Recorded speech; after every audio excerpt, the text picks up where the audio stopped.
will keep flooding Ukraine with weapons. That is, until Kiev is ready for peace, until they're ready for peace.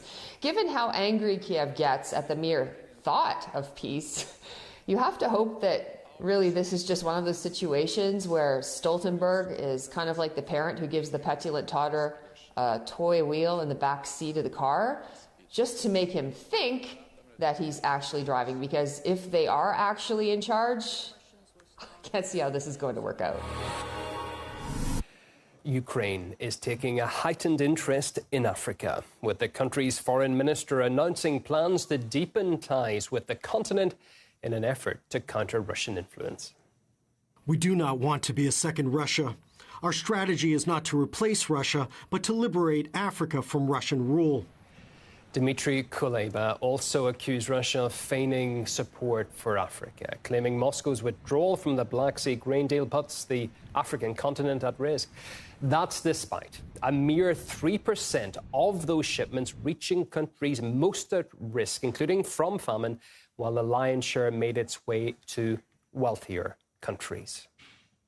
Let's cross live now to geopolitical analyst Joe Malanga in South Africa for his take. Good to see you, Joe.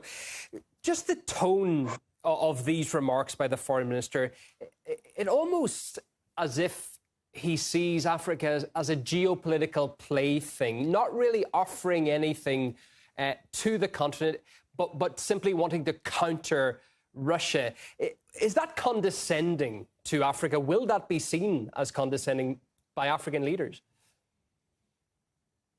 This is what happens when you run out of ideas. When you are bankrupt, you will try and destroy something that is always, or that is already in motion. Africa is very clear now. We have seen the change in Africa, where the new breed of leaders are no longer wearing a cap of being slaves into the Western ideologies. They are now awake. They are now looking for partners that are going to treat them as partners, like what Russia is doing. So also, I don't think there's any African leaders, except for those few African countries that are being held hostage by the Western countries, that will take such a comment by the foreign minister seriously. It makes no dent. It makes no. It's a very poor kind of thinking and desperate or push to try and destabilize, to try and just push, to try and destabilize, to try and just pollute people's minds. But in Africa, that time for the West is up. There's no longer a single youth or any younger people who are going to follow the footsteps of their founding fathers who fell into the trap of the Western nest, so to say. The Ukrainian foreign minister's remarks, Joe, does the timing, is that of significance? The way that there seems to be this all of a sudden interest in the African continent? Look, his timing. Look, we have BRICS coming through to Africa, mainly sitting in South Africa. A few weeks back, there's been an influx of African leaders going to Moscow to seek advice, to seek guidance, to seek protection. And so that has shaken the Western leaders. That has shaken a lot of old school mentality of those people who always looked at Africa as a breadbasket for their own economies, for their own benefit, not necessarily. So the comments are coming at this time where there is a cloud that is gathering, that the rain is going to fall on all the BRICS countries or in all the African countries that seem to want to free themselves from the Western nest. So he's being advised, he's being told what to say.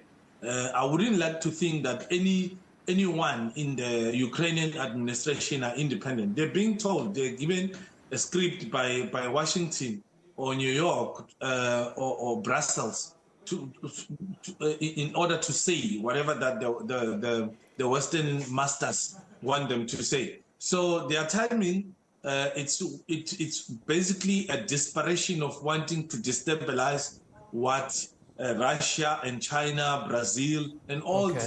Look, there's more countries who want to join BRICS. So that is a threat to them. That's going to be a big issue going forward. Can I just briefly as well, while we have you, Mr. Malanga, get your thoughts on what Ukraine said about Russia exiting the Black Sea grain deal, saying that it hurts Africa.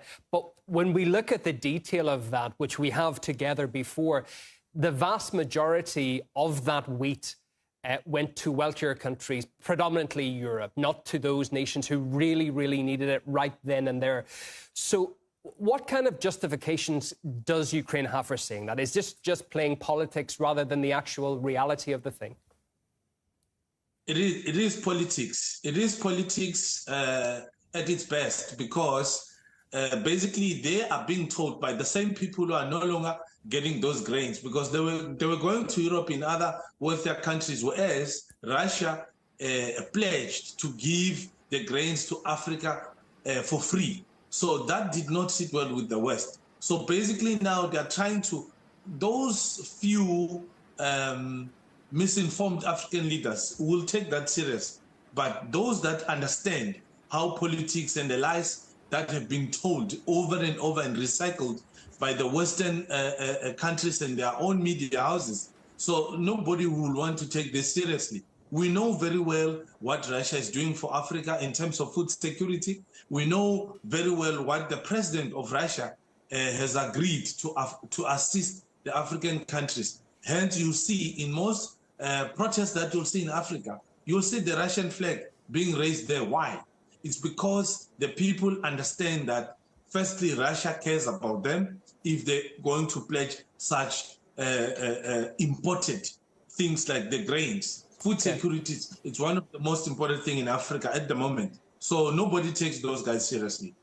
As always, good to see you and good to talk to you live from Durban. Geopolitical analyst Joe Malanga. Thanks, Joe. Thank you. Now, the bloc of West African nations known as ECOWAS insists it wants to resolve the crisis in Niger peacefully, but warned again it's ready to conduct a military intervention if